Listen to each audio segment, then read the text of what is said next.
The difference between the breath of life and the Holy Spirit. On Genesis 2:7, the verse says God breathed into Adam as nostrils the breath of life. The Hebrew word used is nishmat hayim, meaning breath of life or life breath. This is generally understood to mean that God imparted life itself, making Adam a living being, not that Adam received the Holy Spirit.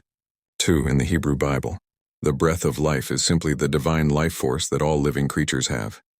It is not the same as the Ruach HaKodesh, Holy Spirit, which in Judaism refers to divine inspiration or prophetic empowerment.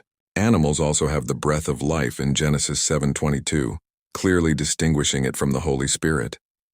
3. In Christianity, Christian theologians distinguish between the Spirit that gives life and the Holy Spirit, the third person of the Trinity, given for salvation and empowerment.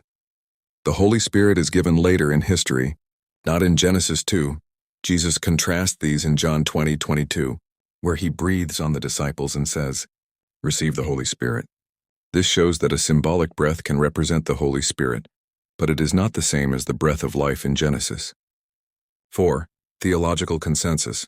Across most traditions, breath of life equals biological life force or soul life. Holy Spirit equals a distinct divine person or divine presence. Therefore, Adam received life from God's breath.